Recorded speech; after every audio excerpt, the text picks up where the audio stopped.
statistical, mathematical fact never has been down. has broken every single record. There is no asset that has come close. It's the only thing in the industry that was not touched, that was not hacked, and it never fails doing what it promised in 2009. It's never What's failed. the best performing asset the world has ever seen? And you'll find out that it's Bitcoin. Welcome, Bitcoiners, 13%ers, traders, followers, supporters, haters, passers-by, everyone. Welcome. Welcome to another live space with Oliver Velez. Of course, my name is Oliver Velez, and guess what? Surprise. We're going to talk about Bitcoin today. Yeah, surprise, guys.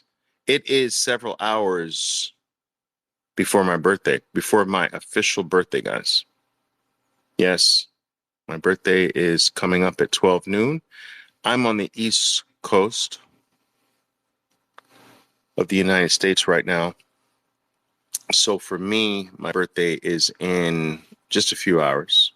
It's 9:34 my time. But happy birthday to me. A little bit early, but happy birthday to me. Yes.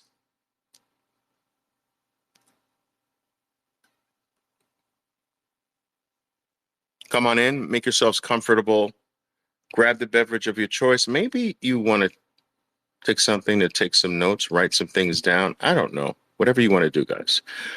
For those of you who are actually experiencing a live space for me for the very first time, I just want to set the record straight before we kind of get into the thick of things here.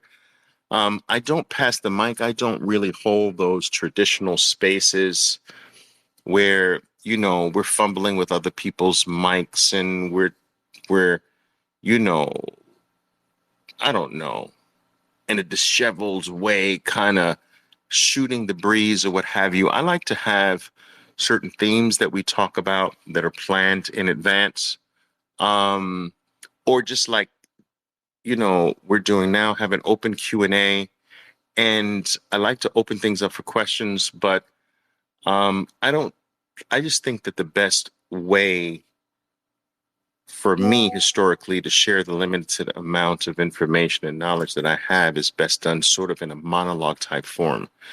So maybe that comes in the future at some point where I'm passing the mic to you and listening to your dogs bark in the background and your kids cry and, your wives tell you, Bob, take out the garbage, and things of that nature. But for now, we're just going to do it like this. All right.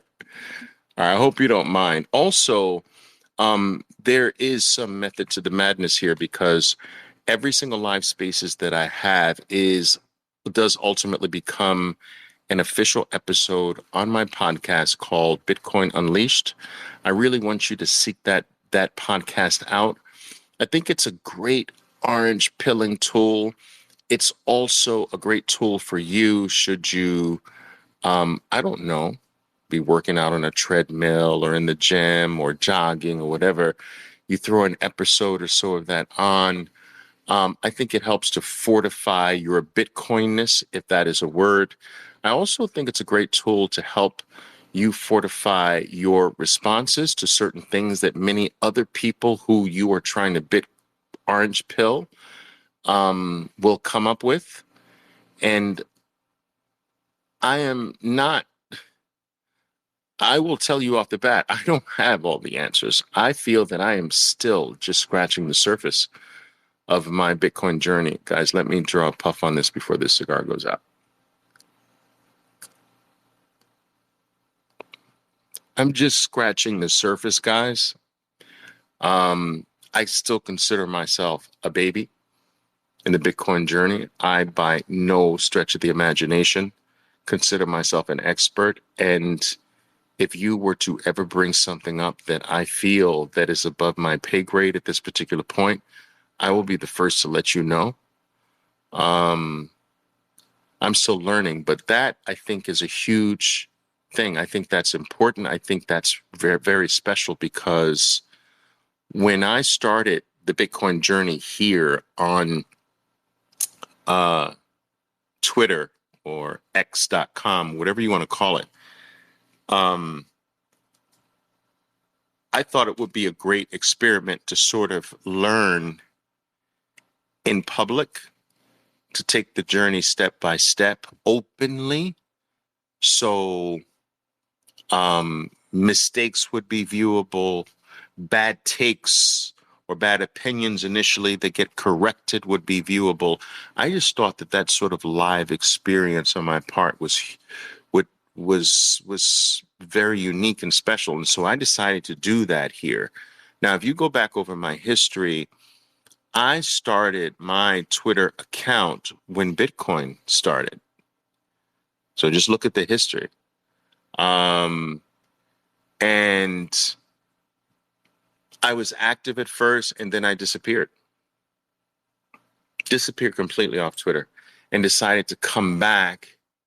I guess I would say 2021, at least as far as Twitter is concerned. And I decided to come back in a way where I'm just going to just share my personal journey.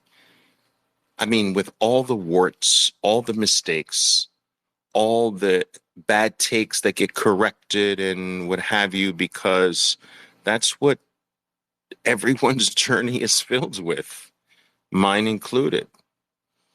You know, when I first started in this space, I started like everyone else, shitcoining. And I brought guys, listen to this. I brought 9,000 plus traders with me. I can show you these numbers. If you want to see them, I'll show it to you. I always bring receipts, guys.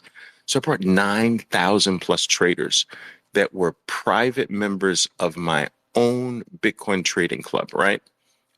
I got the club membership up to 9. Now, these are paying members because I can't do things absolutely free. It was very low cost, but I can't do things absolutely free because I have employees and staff and this and that. I've got to pay to organize things or whatever. I can't do really anything free. But low cost membership, 9,000 plus people. We went into Bitcoin. We got into Bitcoin at the lowest price. The lowest price we piled in was 3,800. The lowest price we nabbed in Ethereum was $95, guys. $95 Ethereum.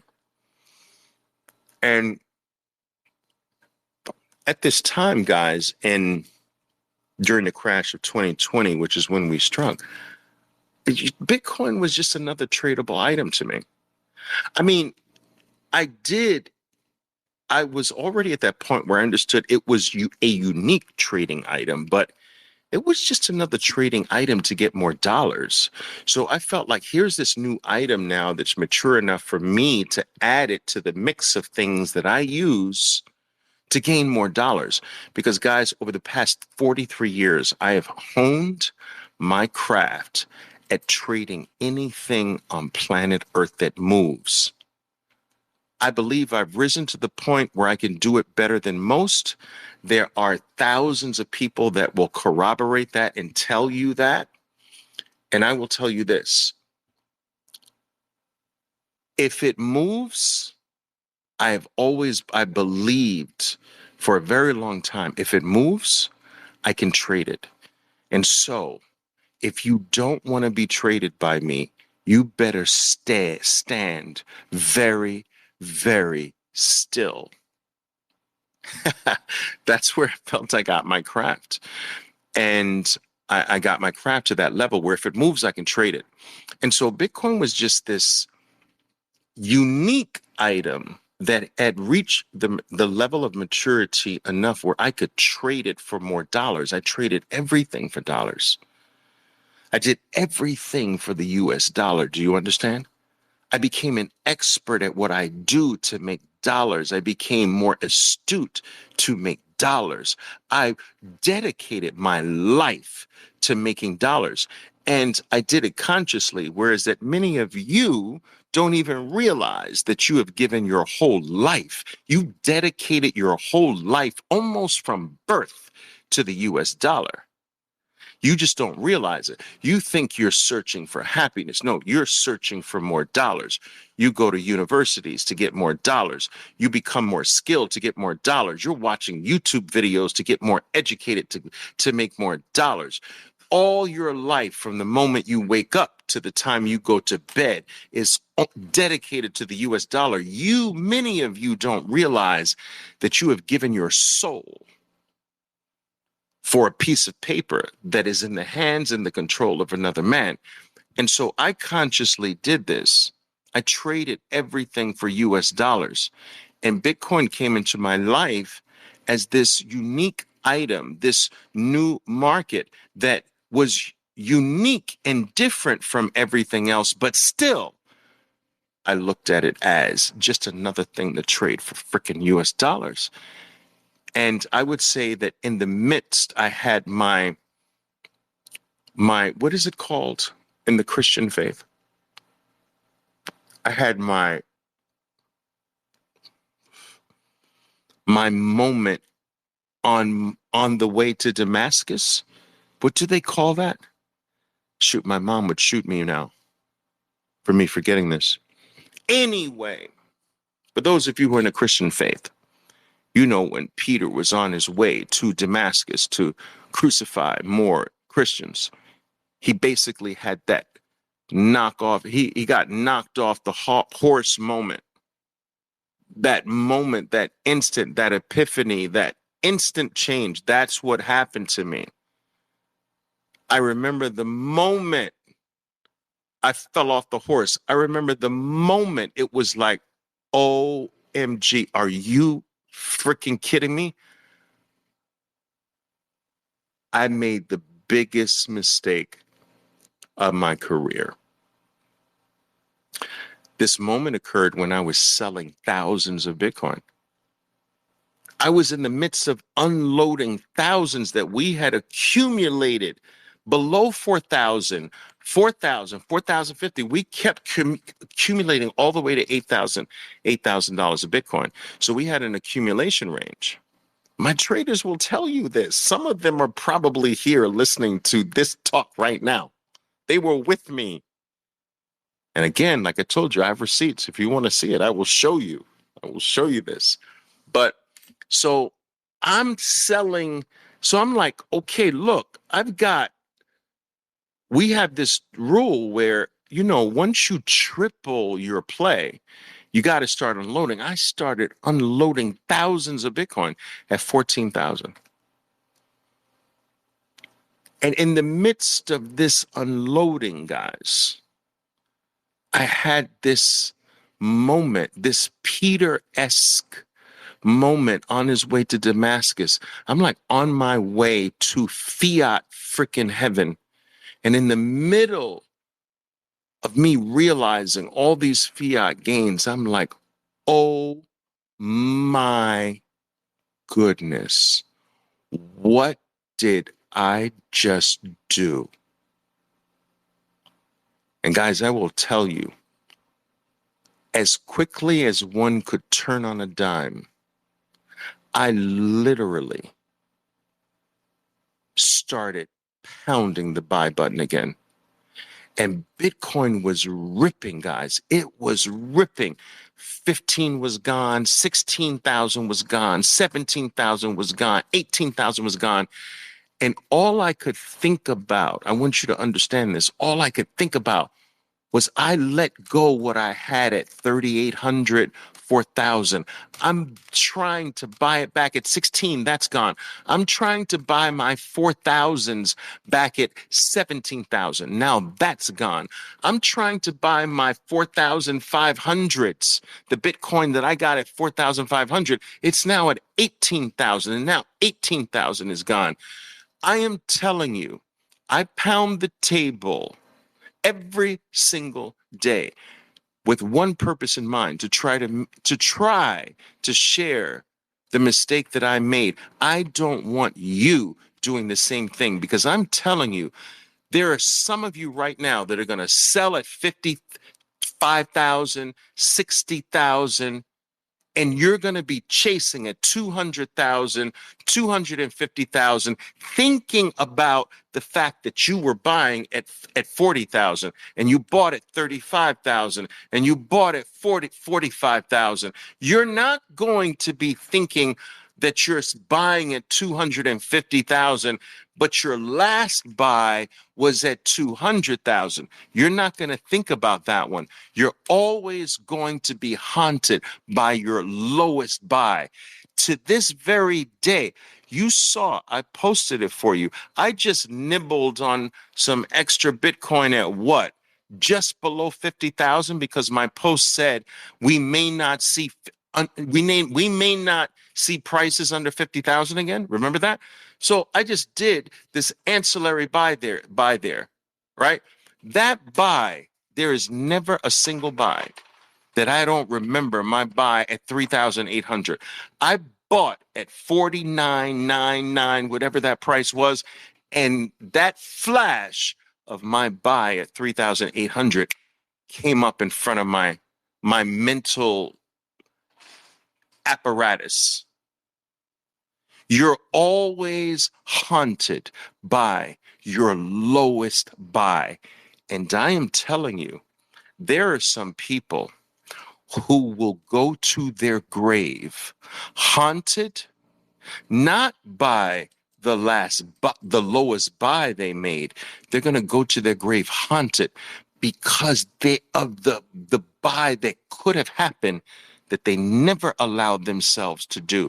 Yes, there will be people that will buy, that will refuse to buy because they could have bought and didn't. That's the epitome of ego, my friends. Just because I could have bought at 1,000 and now you want me to buy at 52,000? No way! And they're going to die with that $1,000 mental price in their minds, dejected, depressed, and forever feeling empty. You can't miss out on something this big and not regret for the rest of your life. It's impossible. The company that failed to adopt the internet in the 1990s, they are out of business today.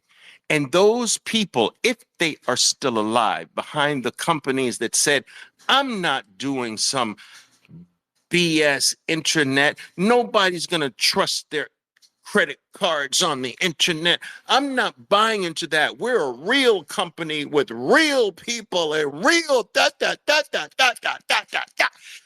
Those people, they don't have businesses anymore. And I will tell you, if they are still alive, sitting on their freaking couches in their dilapidated living rooms watching football, they're depressed. I promise you.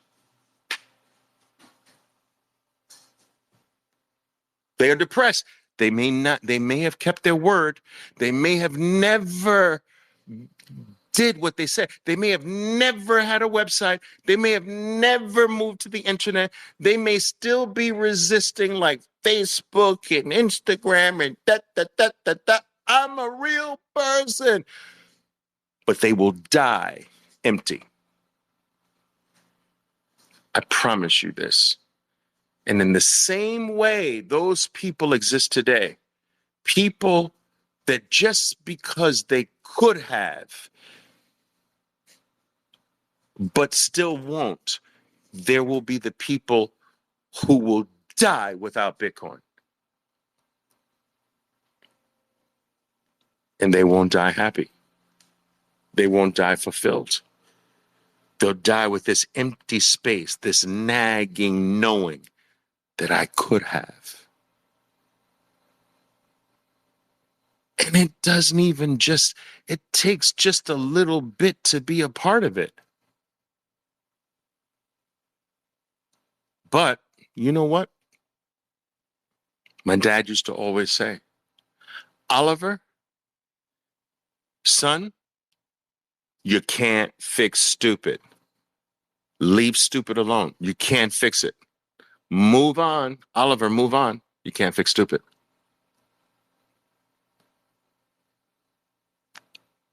You can't make people see.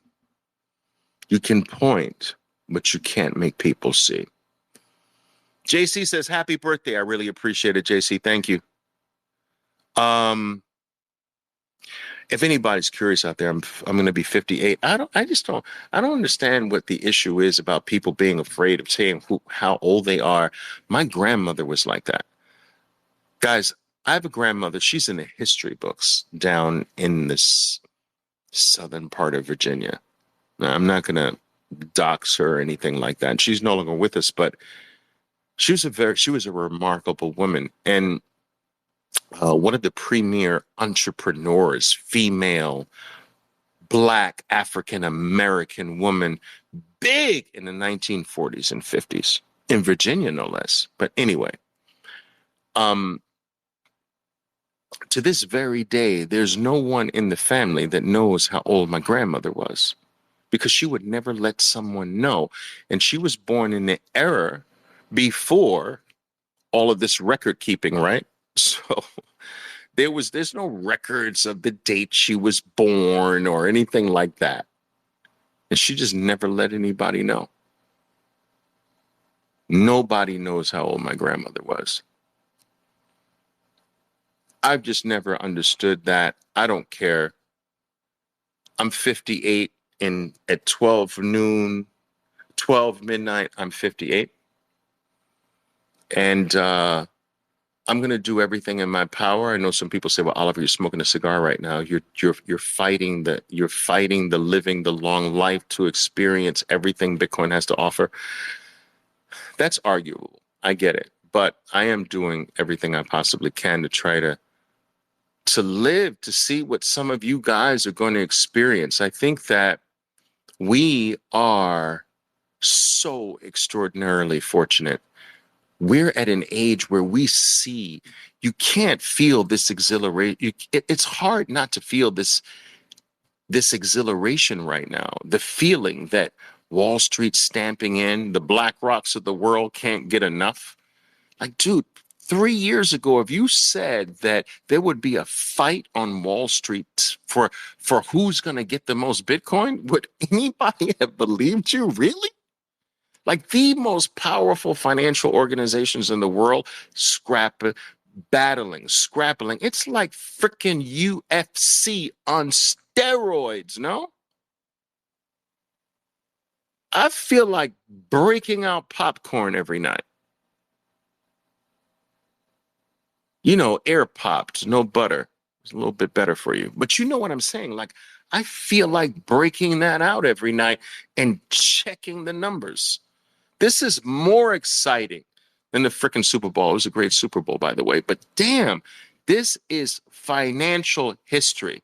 There's no ETFs that's ever been this big, this fast, this powerful.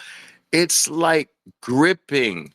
Now, maybe that's just because, you know, my world is for the last 4 decades has been this. But like, dude, I want you guys to think about this, right?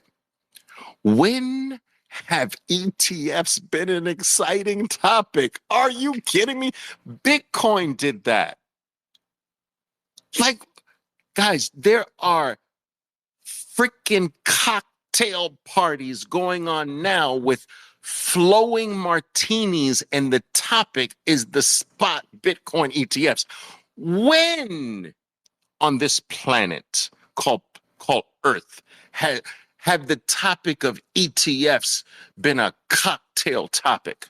When has the ETF experts gotten many followers and everyone hanging on their word?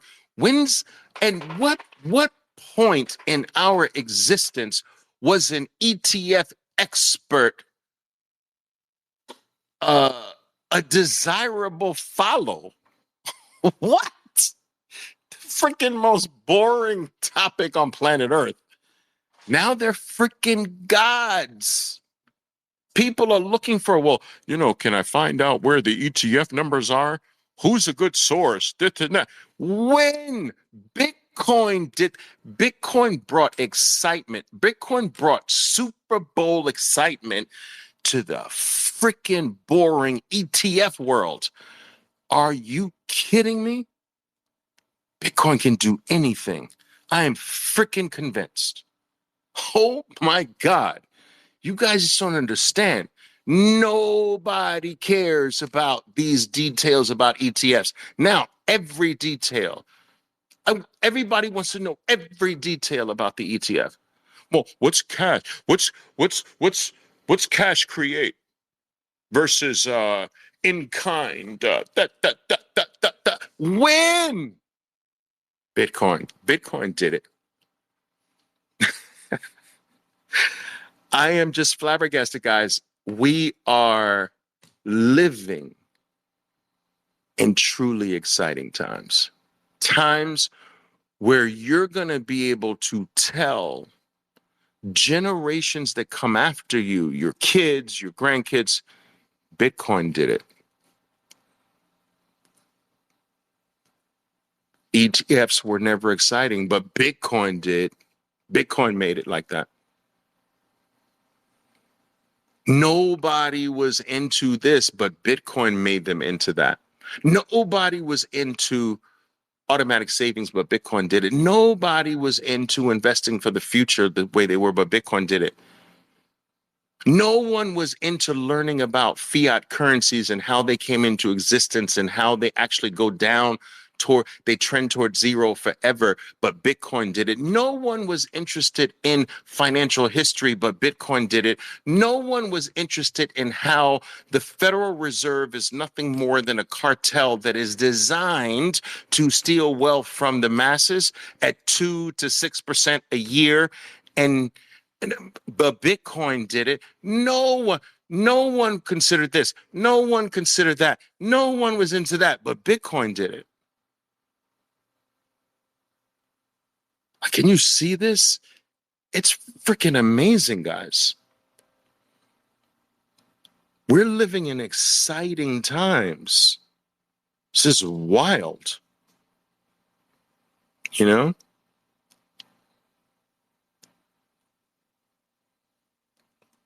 Whoa, Bitcoin Chris says, conviction, moment of truth, coming to Jesus moment. Yeah, I had my Jesus moment for sure. 14,000. I remember it like it was freaking yesterday. Never forget that. And, you know, I can't say that it's painful. I mean, there is a certain level of pain there because, guys, I had to spend so much more to get the same thing back. And that can never feel good. So your conviction has to be high enough to do it. And most people's conviction aren't high enough, so they don't do it. Like, think about the people, guys. Think about this, right? Think about all the people that had Bitcoin at $50 or $10 or $12. They refuse to buy today. They don't have Bitcoin. Most OGs don't have Bitcoin today. Please understand this. It is possible to be too early. Don't ever wish you were early like that. We're at the sweet spot. We're at the best time to get Bitcoin today. Because if you got it at $10, you would never buy it at 52,000. Never. Because you would feel taken. You would feel stupid because you had already bought it at $12. Like, you'd be like, I'm not buying that at 52. Are you kidding me? And you will be left behind. It is possible. In fact, it is usually detrimental to be too early to a thing. We learn this in war, right? The first people to battle in an 8-year war, are they alive? No, none of them. You can be too early to a war. You understand? You get all the bullets first. You die first. You don't want to be first to a revolution. I'm telling you. Unless you're just willing, I know I'm just gonna make the sacrifice. I'm gonna die. You can be too early to an innovation. You can be too early to a discovery. You can be too early to a new movement.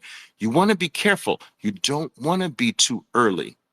The early people die early, and they don't get a chance to see how the movement, how the war, how the innovation, how the discovery starts to take form. It's all conceptual in the beginning. So in the beginning, the OGs thought, this is cash. I should be buying Christmas socks with Bitcoin. So they bought Christmas socks with it. I should be buying all types of different coffee and pizzas and shit like that. And they spent thousands of Bitcoin on bullshit because that was the narrative early. It was supposed to be electronic cash. You're supposed to use it, failing to see how over time that's not what it is supposed to morph into initially. So the conceptual idea of Bitcoin being pure cash in the beginning was wrong. Not that it wasn't cash, it just wasn't supposed to be used as cash yet. Yet. You understand? It's sort of like your 3-year-old is not supposed to have a career yet, but they're going to, but not at 3. They're not supposed to let the 3-year-old kid have a childhood. It's, so you can be too early. And there were so many people that were too early.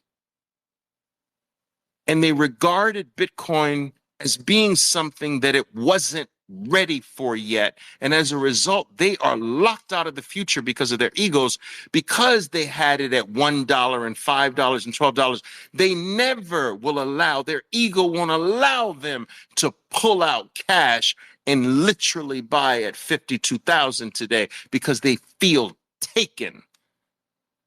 They feel violated by doing that. And they will be without Bitcoin forever. You can be too early. We are the fortunate ones. We see it the right way today. Do you understand? We're the lucky ones, not them. There are very few people who held on to the Bitcoin they had in the early days.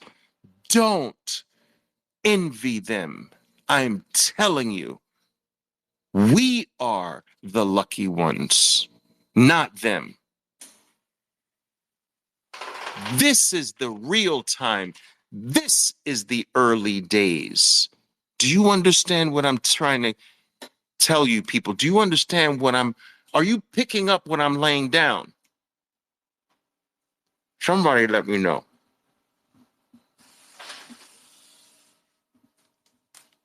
Somebody let me know.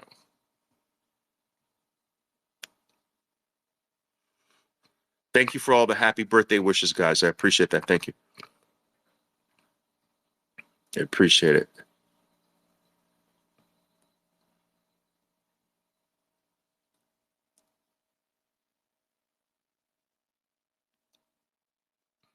LibTex is making an interesting comment here. He says, Oliver, been in crypto since 2014, and I bought Bitcoin at 3,800 as well. Looking back, I thought that was expensive.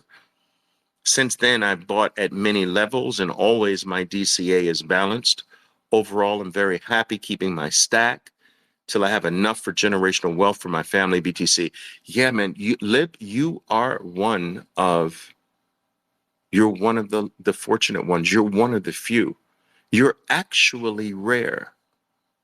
And I hope you realize that, because people in it that early in 2014, I'd say 98% of them aren't here with us today.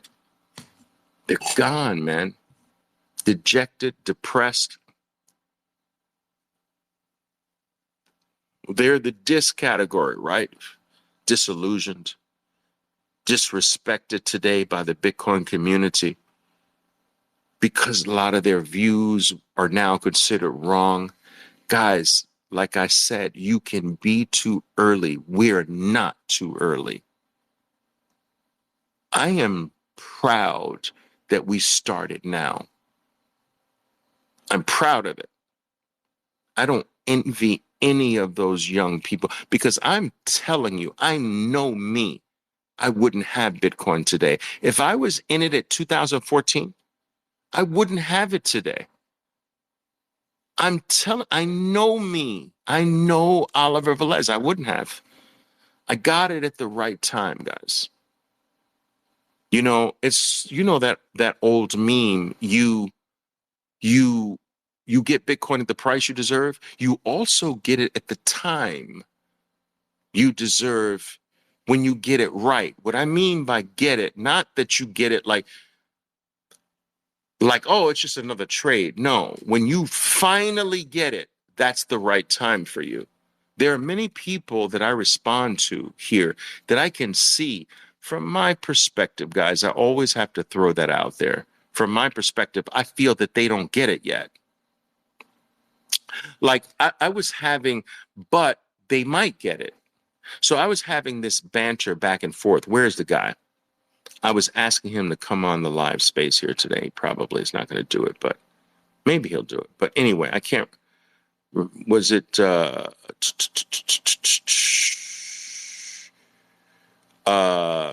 Yes, Francisco. I don't know if Francisco's here. Francisco here?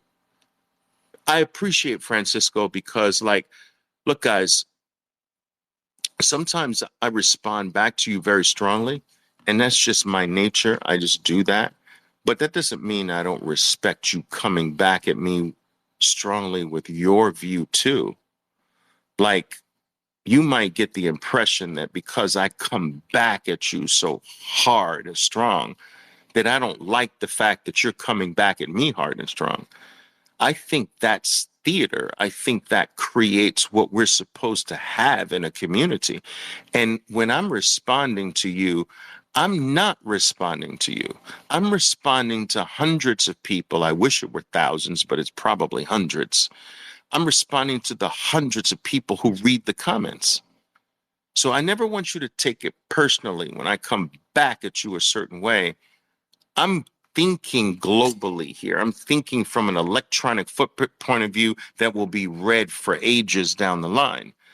So, but Francisco was saying that, Oliver, Bitcoin, your image, because I had posted this image about Bitcoin having cash of just over 1 trillion, and it has more cash than every publicly traded company in the US. And some people were saying, and Francisco in particular were saying, Oliver, that's stupid. That's apples to oranges. And I'm like, well, how is that apples to oranges? I mean, read the freaking white paper. Bitcoin is a Bitcoin cash, peer-to-peer cash system. Like, it is cash. Like, I know when you're thinking from the system, it's not cash. But that's the problem. You haven't gotten to the place where you're outside of the system yet. Bitcoin takes you outside of the system to look back into the system from the outside of the system. And if you haven't done that yet, you can't see Bitcoin as cash. I get it. But that's what it is. I mean, this is not coming from me. This is coming from frickin' Satoshi Nakamoto. He labeled this shit cash. Like, I didn't create that. That's not from Oliver Velez. Satoshi freaking Nakamoto said this is cash. Like, you're going to argue. Don't argue with me. Argue with him. Her, it, they, whatever it is. I didn't say it. But I am reiterating it. That it is the ultimate. Listen, Bitcoin's becoming. No, Bitcoin already is, but it will be realized, that's the word, as the ultimate cash the purest form of cash humans have ever been in contact with, a cash that is not controlled by any human being, but is accessible to every human being, a cash that actually rises in value. When have you had a cash that rises in value over time? Never. All your cash falls in value, which is another way of saying that all of your goods go up in price. That's looking at it from a different angle. Goods don't go up in price. Goods go down in price. This is a fundamental fact. Goods don't go up in price. That's the lie. Your money goes down in price, which makes it look like your goods go up in price. You can't tell me today, people, that it costs more to make a loaf of bread in 2024 than it cost in 1913. It is freaking impossible. It is orders of magnitude less cost, more efficient to create a loaf of bread today in 2024 than it was in 1913. But why was a loaf of bread 3 cents and 5 cents in 1913, and why is it freaking $5 today? That's not the loaf of bread, people. Wake up. That's your dollar declining in value, making it look like your product went up. Products don't go up in price. They go down in price. It's a freaking mathematical law. That's just the way life is. Everything goes down in price. But your money, your cash, has never gained value. And for the first time, we have a cash that goes up in value. And you're trying to tell me it's not cash? Dude, you're telling me I don't get it. No, you don't get it. Not me. I'm sorry. I'm sorry. Now I'm supposed to put the collar on that. Well, according to my opinion, but I'm not going to do that. It's not my opinion. It's fact. 1 + 1 = 2 is not my opinion. That's fact. Anyway, guys, I know I'm crazy here, so.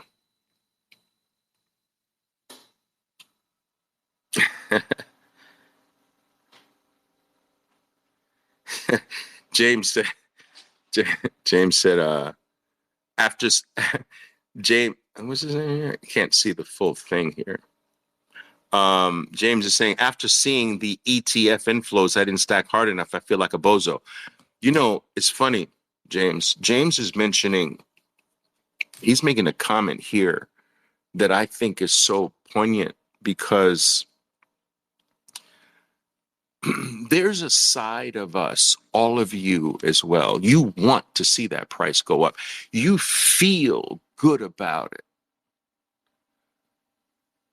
But as it continues to go up, there is a side of you that will feel sorry that it's going up. But this side doesn't grow until it goes up a lot. You understand? So what I'm saying is that some of you who are stacking now, some of you got that dip below 40,000 when I told you last time below 40,000. And I think I'm right. Some of you still think I'm still too early to say that. I think 40,000, under 40,000 is done. And we're quickly going to move to under 50,000 done. That's what I believe. But anyway, my point is that some of you were stacking under 40,000 during the last dip. You're stacking at 42, 45, 48, and even 50s now. But this side of you, this saddened side of you grows over time. I can only speak it from my own experience because what gnaws at me and never goes away is what I could have done under 4,000. under 5,000, under 10,000. I had the capability, do you understand, to really be at the multiple billions of dollars level today. Right now, I had that capability, and it gnaws at me that why couldn't I have seen it back then the way I see it now? And there's that little part of sadness that grows the higher it goes. You will experience this if you haven't already. Some of you know exactly what I'm talking about. Some of you are in this before me. And I know you know it, and I know you feel it. And so, what is my number one message? Almost every post: stack harder. Why do you think I have that at the end? Because of that sadness in me that only grows, that sadness that I should have stacked harder. And so I make it my mission. Like, what value does that lesson have if I don't share that?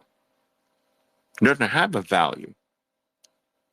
It's the only way I can make it right, by trying to get other people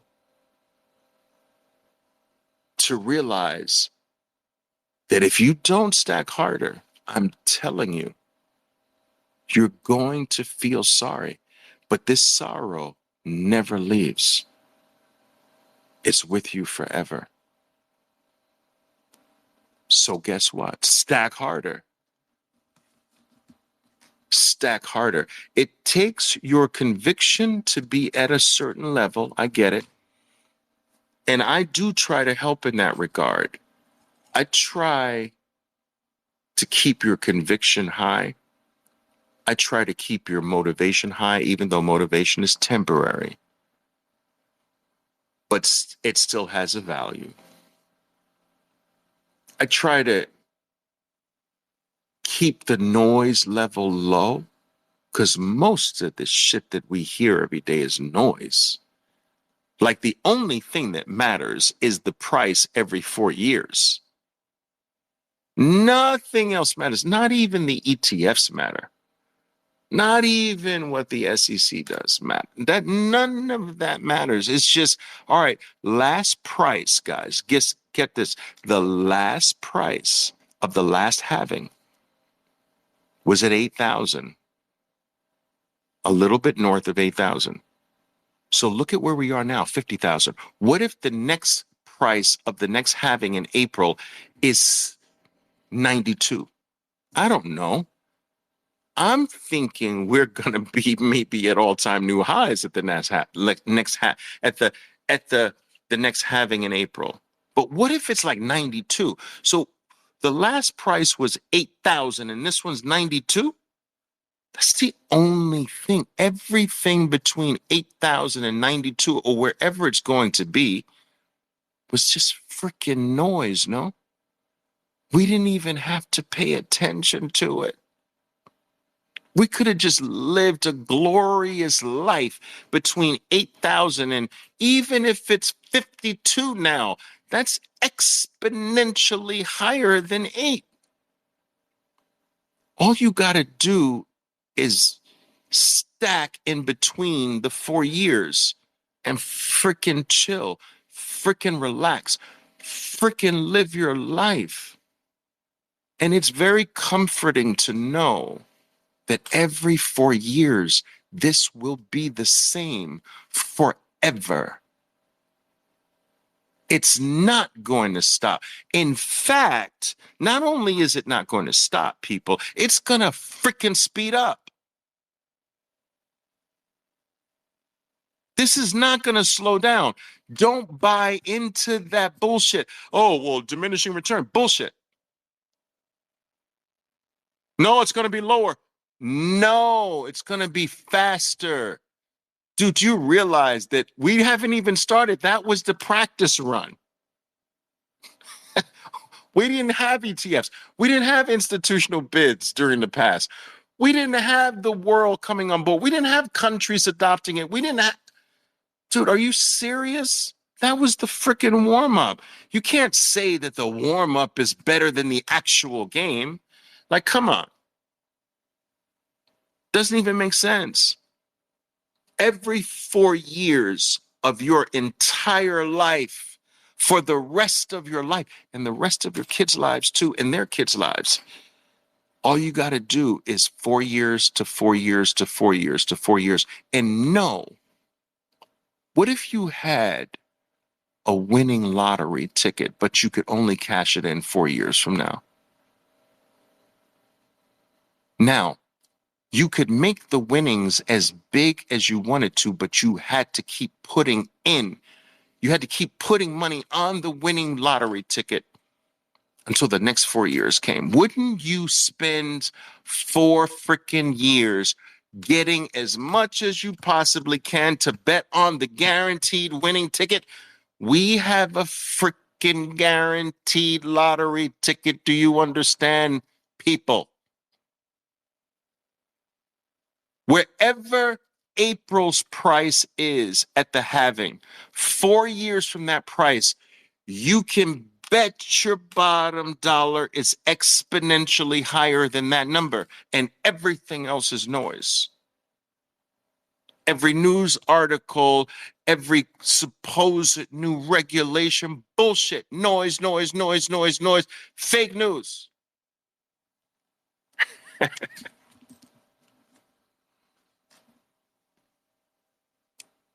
It's crazy.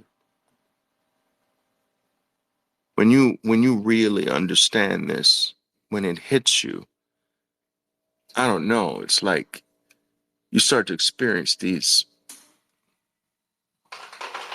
epic brain waves that you've never experienced before. It is like really literally raising the curtain and seeing this is Oz.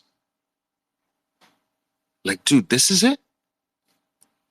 It's like taking that pill and seeing the Matrix for what it is. It's mind blowing.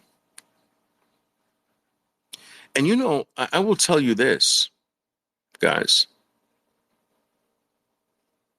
I will tell you this. Thank you guys for all that I'm seeing your birthday comments. Thank you. But I'm telling you this.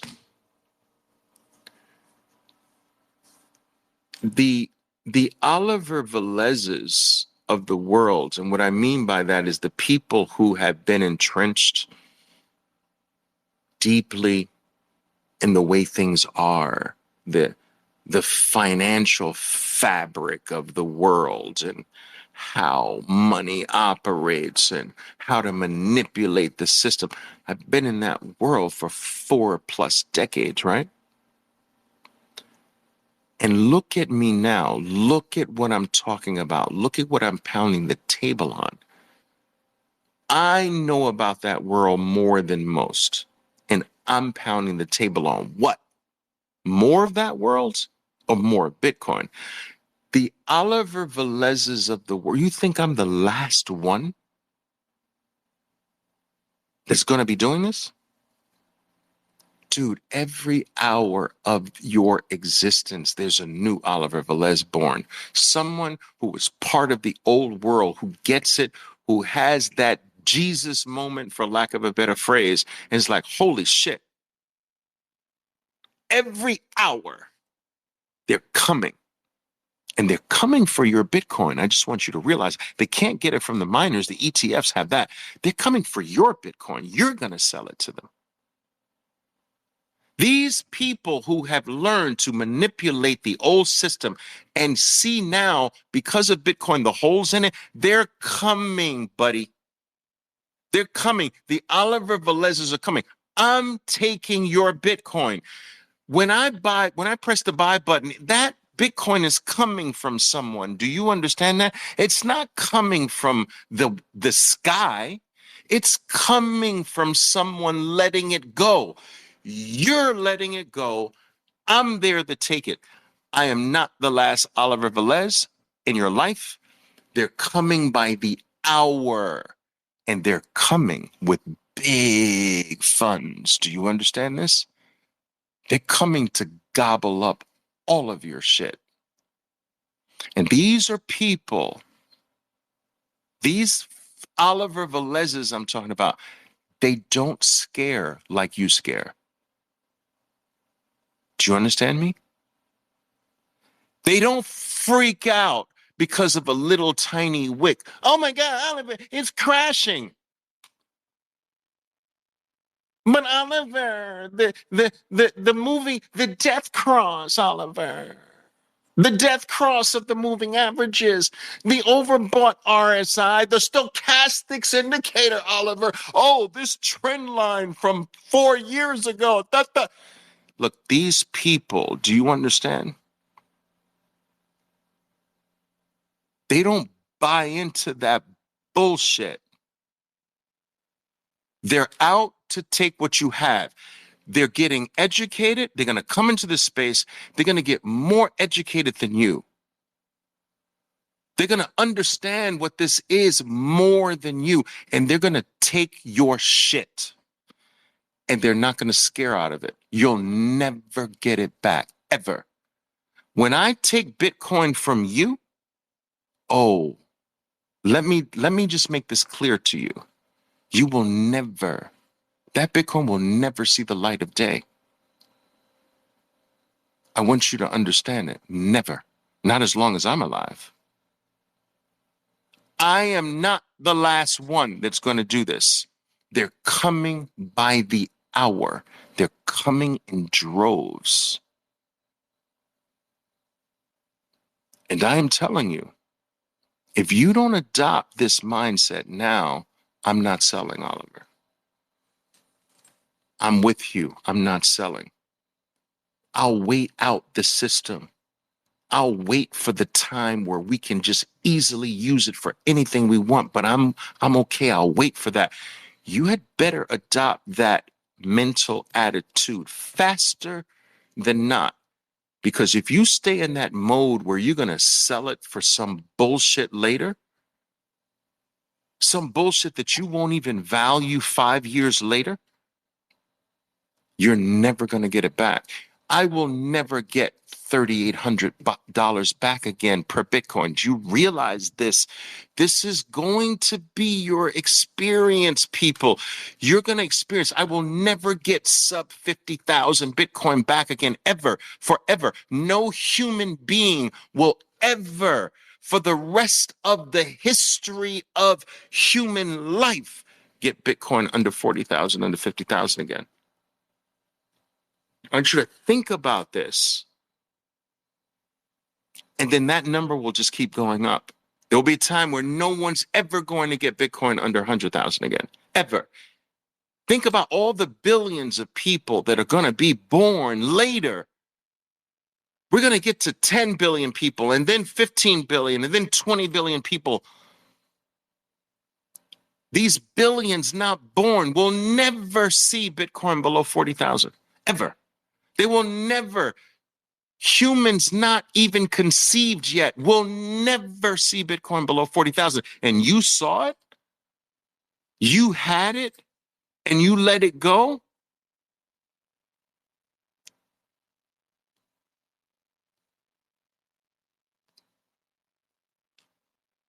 Stick with me. If you ever have that urge to to sell it, the first thing I want you to do is DM me. That's the first thing. I will do two things. If you DM me, say, Oliver, man, I'm sorry, man. I'm thinking about selling my Bitcoin. You DM me. I will do two things. I promise you. I will first, one, try to talk you out of it. Second, I will send you arrangements to buy it from you.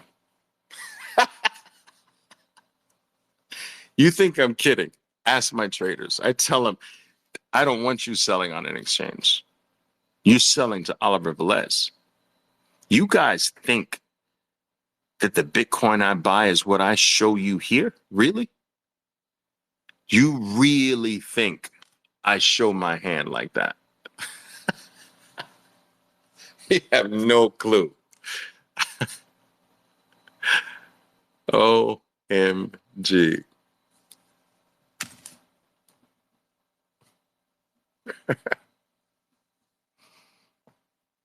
What are we doing here now? Let's see if I can get this thing here. What are we doing here? That's right. But Oliver, why do all the weak naysayers sound like that? I just want to know that. I've always been curious about that. Anyway, if you are a weak naysayer, a hater, whatever, I want you to understand how I read your comments. I read your comments with that voice. But Oliver, it's Bitcoin's not cash, Oliver. You've got it wrong, Oliver. But Oliver, they all sound the same, man. Weak.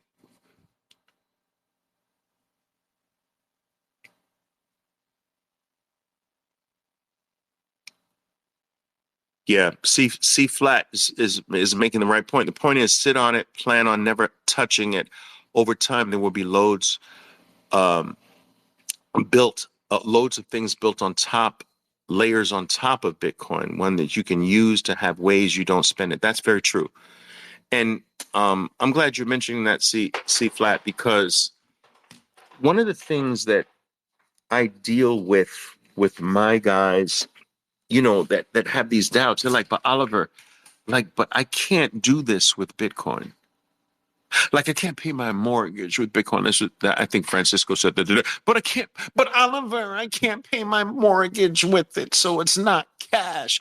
I'm like, but you can't pay your mortgage with T-bills either. That's the purest form of cash in the world right now. That's what they say is the purest form of global cash. U.S. Treasury bills. You can't pay your mortgage with a U.S. Treasury bill. Like, come on, get out of the small mindedness of what you think cash is. My point is that sometimes I have to deal with but Oliver, I can't use Bitcoin for this. I'm like, thank God, because you have to understand how beneficial, how blessed you are that you can't do everything with Bitcoin yet. This is the sign that we are early. You want to wait for every I to be dotted and every T to be crossed with an innovation and then get in? Like, you think that's how you take advantage of a freaking opportunity? No, I'm going to wait for everyone in the world to have it. I'm going to wait for everything. You can do everything on Bitcoin first. I'm going to wait for every human being to have it. And then I'm going to get involved. And you think that's how you take advantage of opportunities?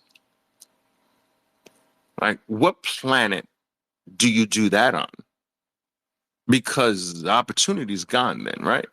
You want to see the potential. You want to get in before the I's are dotted, before the T's are crossed. You want just enough proof that, my God, this has freaking potential.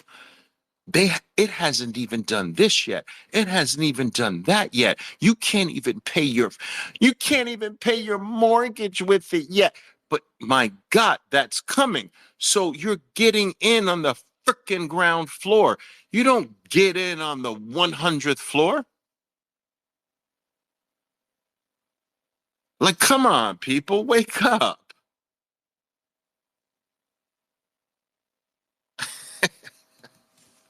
We're early. Thank God you can't do everything with Bitcoin yet. That's a blessing.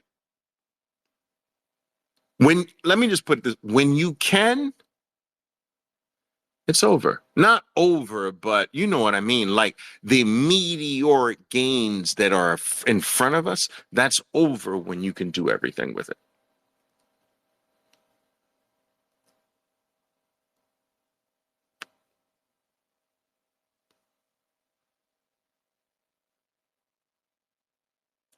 North Star is asking, Oliver, how does the world look on a Bitcoin standard in terms of credit? That's a very good question. Do we now have full do we now have full reserve banks? What are the ramifications to the financial service industry? Um, I will just listen, all of this is speculation at this point. So, that's what speaking about the future can only be that, right? Because no one really truly knows what the future is. But you can, through the laws of probability, kind of come up with what is likely to happen, or at least the direction, and not be too far off. You might not hit the bullseye, but you'll hit the board, to use a darting analogy, right? Um, and so, listen, credit is not going to go away. Credit is a very useful tool, and it's been vilified in recent times, but we want credit to always exist. Credit has existed for hundreds of thousands of years. This clan says, listen, man, we're the fishing clan and you're the cave building clan or whatever. I don't know. And, or you're the boat building clan and you guys are specialties in boat building and we're specialties in catching the fish. So look, you need some extra fish this week. I get it. But, later down the line, we're going to need like a new boat for this. And when we're ready for that, you just do that for it. Like, credit is part of the human experience. You do credit with your friends, with your family members, with your kids.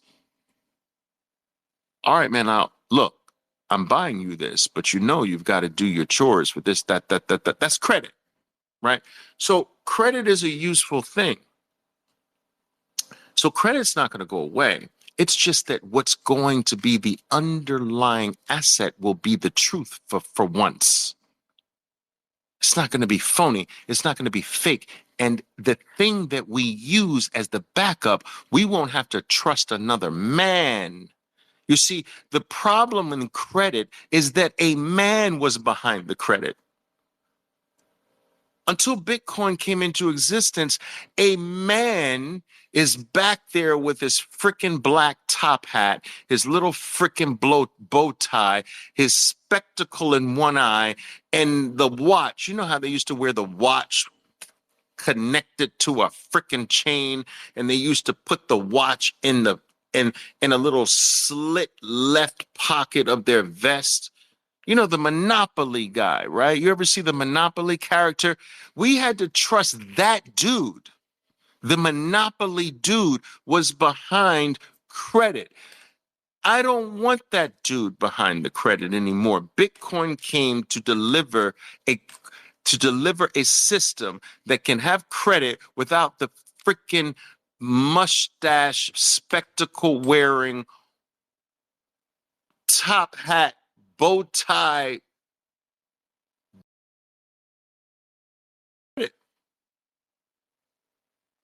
Saying, trust me, bro. I don't want to trust you.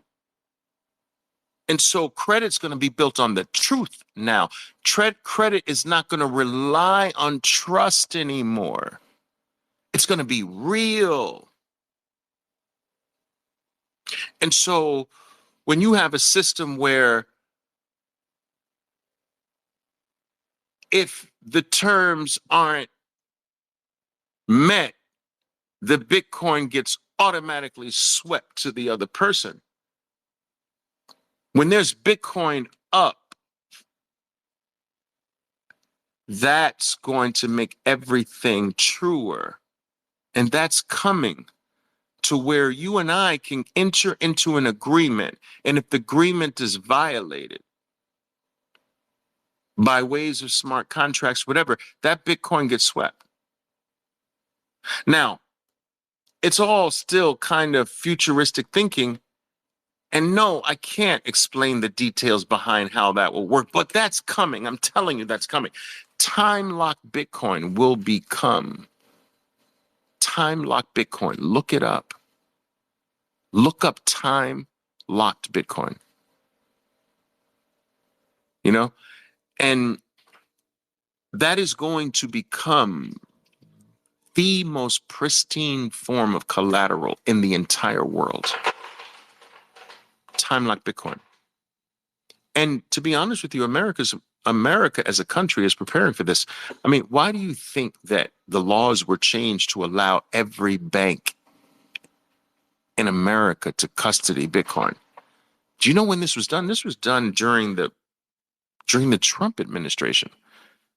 Trump said in our faces, President Trump said in our faces, "Oh, I don't like Bitcoin. I like the US dollar."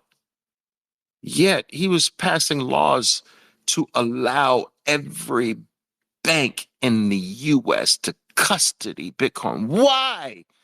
You don't think they see this? You can't buy into the rhetoric. You have to watch what they do.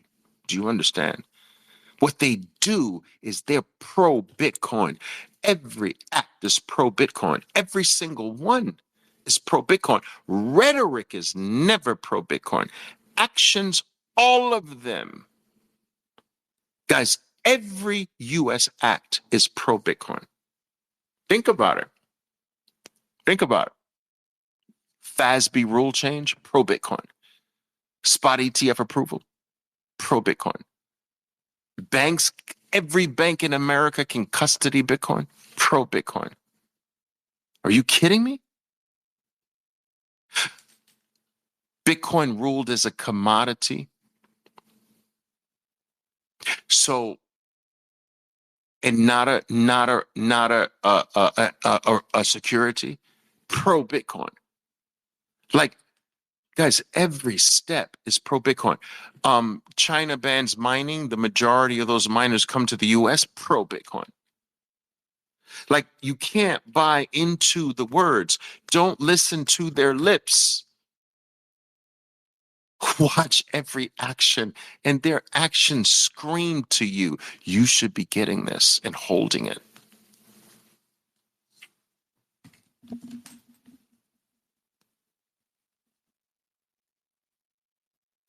Are you picking up what I'm saying, guys? Are you picking up what I'm laying down? Am I talking for nothing here?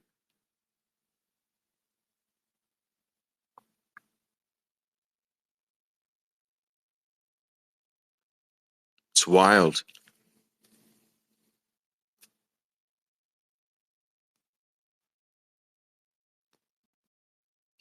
Joshua says, I moved my entire 401k from another brokerage to Fidelity in December so I could be ready to buy before the ETFs open. Oh, I like that. Cool. Yeah. Don't forget, man, ETFs are not Bitcoin. ETFs. So think of Bitcoin, guys, like a Ferrari, right? And think of ETFs like a freaking hitchhiker on the side of the freaking road.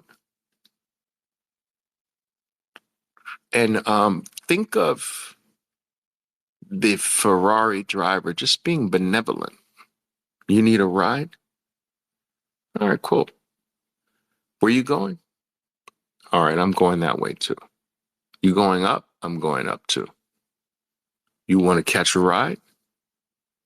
All right, cool. And Bitcoin accepts the hitchhiker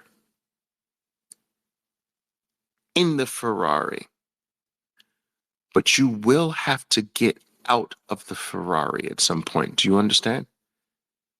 It's not your Ferrari. Get the fuck out.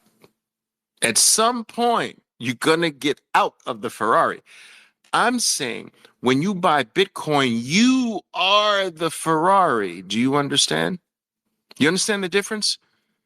You're not hitching a ride and you got to get the fuck out of the Ferrari at some point in the future. You're going to have to sell out of the Ferrari. You're going to have to get out of the Ferrari and go right back to dollars again. But isn't the whole freaking point to escape the dollars? So just understand the difference between these two things.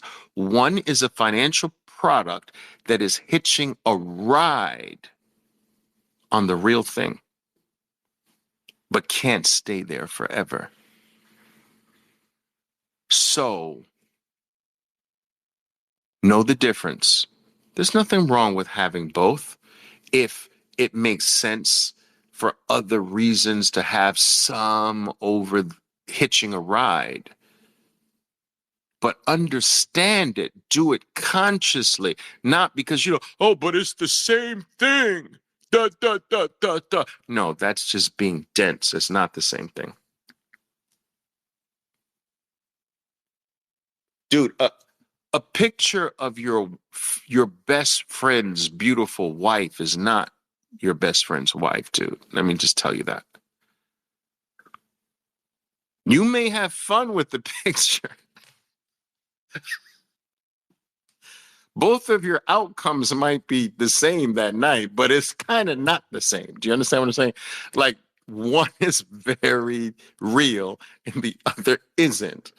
And I don't want anybody here confusing real Bitcoin for a financial product. Like, that's just missing the whole freaking point. Play with it, use it as a tool, understand the difference. That's all I have to say about that. All right.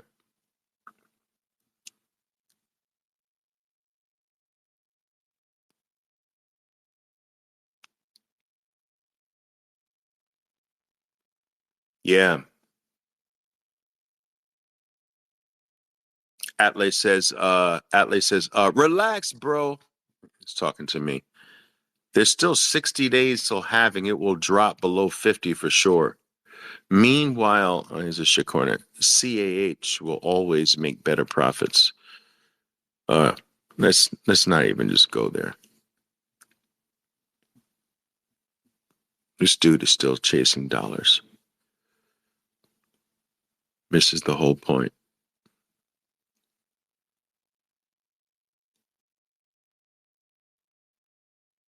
C Flat says, this doesn't seem like a Q&A. It's like one guy preaching. Yep. Absolutely. I pound the table and preach as hard as I can. Absolutely. So I'm going to do. Let's see here, guys.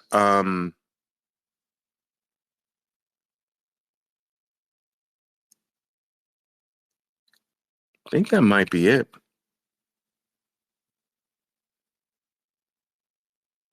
I appreciate that, LibTech. Thanks. So Ali can narrate a book. Great listening. Enjoy. Appreciate it. You will always feel late to Bitcoin, unfortunately. Absolutely. Yeah. But, I am trying to change that feeling for people, or help people change their feeling about that, because I just think that we're early. And I think that we're getting into Bitcoin during this era at the best time, which I won't reiterate those points again.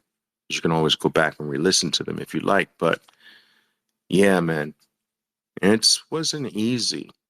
People disrespected Bitcoin initially. That's why so many people lost their Bitcoin, didn't take care of their keys. The monetary unit from a US dollar perspective was so small. It was like, what am I doing with this? They forgot where they had it. They put it on a computer, sold the computer, trashed the computer.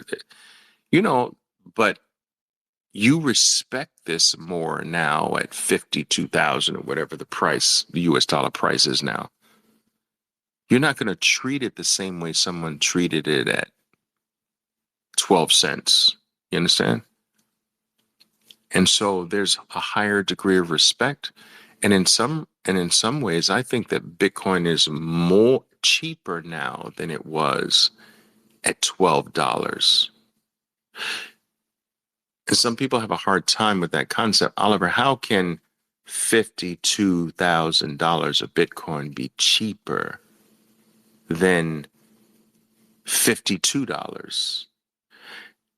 And it can, because of the respect level, the importance level, it's lower risk at 52 than it is at $52. At $52 is huge risk. There's less risk at $52,000. Look at who's in. Look at who's buying every day.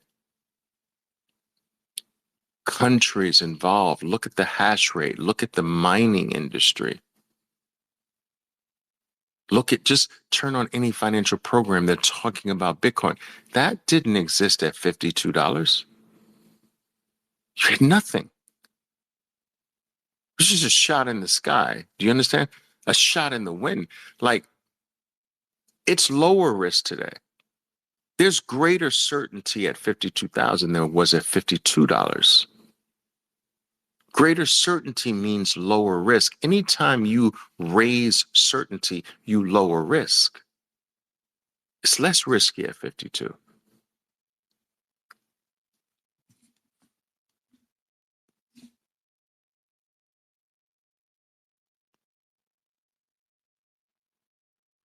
Thank you. Appreciate the birthday wishes, guys. Thank you.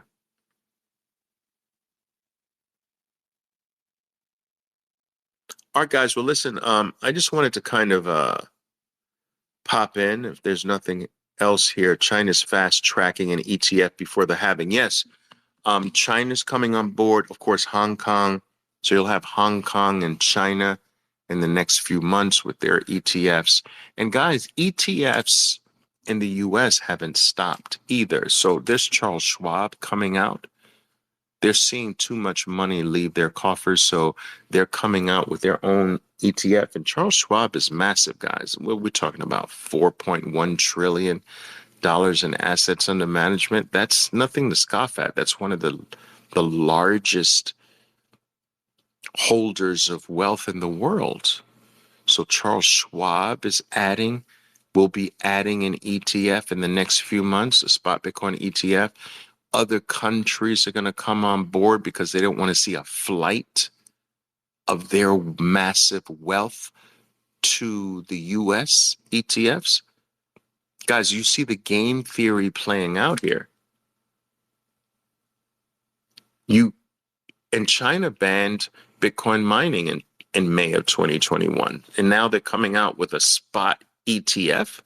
But guys, you can't ban Bitcoin. You can only ban yourself from Bitcoin, which is really banning yourself from the next revolution or evolution, depending upon how you view it.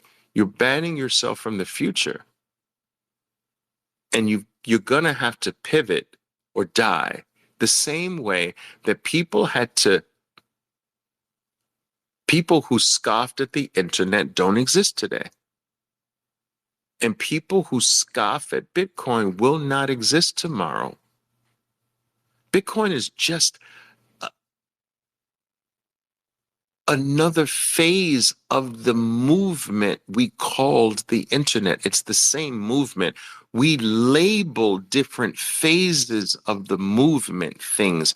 And these labelings, these labels that we assign to this time, and then we assign another label another time. These labels create this false notion that the movement is different, that they're separate things. The internet is not separate from Bitcoin. It's just that we put a different label on the internet now than we did before. We called it the internet before. Now we're calling the new phase of that movement called the internet Bitcoin. But underneath, if you strip the two labels away, it's one freaking movement straight up. It's the digitization of everything in the physical realm. The internet digitized or demonetized our books, our photos, our information, our knowledge. That movement is now gone to money, but we call it, because the movement is the same, but now starts to touch money, we call it something else. We label the new era something else, but it's the same thing. It's like a long snake And we put the back part of the snake we call the internet and the front part of the snake we call Bitcoin. But if you take the pieces of paper that say internet and Bitcoin off the snake, it's the same freaking snake. It's not new. It's the same movement. It's just moving and conquering. It conquered photos. It conquered mail. It conquered music. It conquered videos. It conquered books. It conquered information. It conquered knowledge. Now it's freaking conquering money. But we just call it Bitcoin. All right, guys. Love you guys to death. You know what to do. Go to work. Stack harder. You'll always regret that you didn't stack harder. Just keep that uppermost in your mind every single day. And I will see you next time. All right, guys. Ciao for now. Boo! My name is Oliver Velez, and I am your 13%er Bitcoiner.